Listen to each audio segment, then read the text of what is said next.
This problem is both basic but of critical importance because it identifies the basic process by which we can solve any time value of money problem.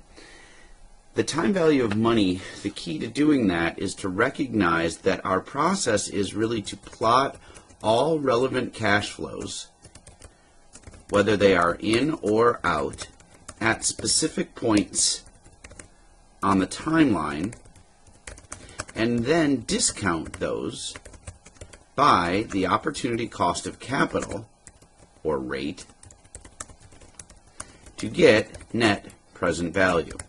I'm going to say that repeatedly, and eventually you'll see the benefit of my repetition, because the way that we like to think about problems such as this is to think about plotting all relevant cash flows on a timeline.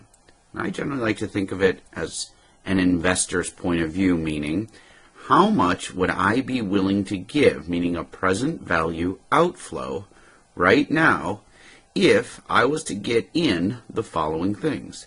So on this one, I would get $200 in the first period. We would get in the second period then $400 in.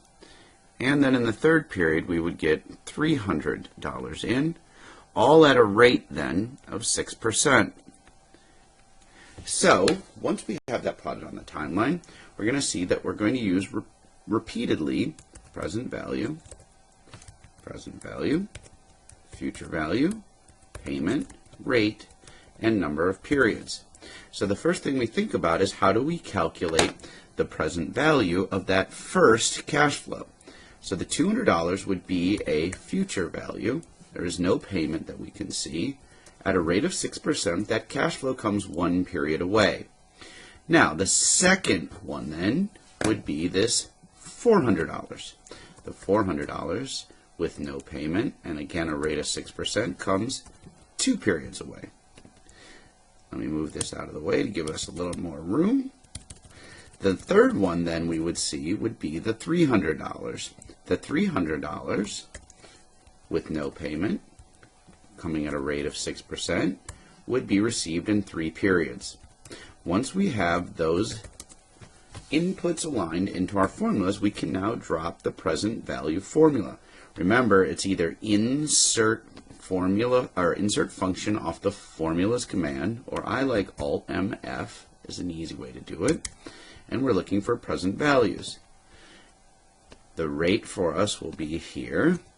The number of periods is here.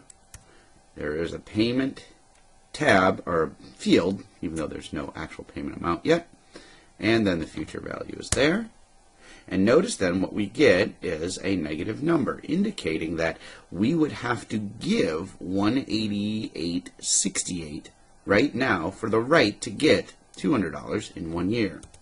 I can copy and paste that across, and what it says is then the $400 that I would get in 2 years, I should be willing to give $356 today, and the $300 that I would get in 3 years, I should be willing to pay $251 today.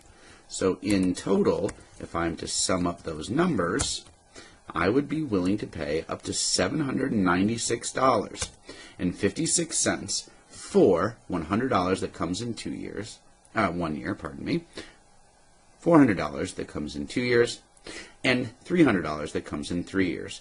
And I did that by plotting my cash flows on the timeline and then discounting them by that 6% opportunity cost of capital, adding them up to get net present value.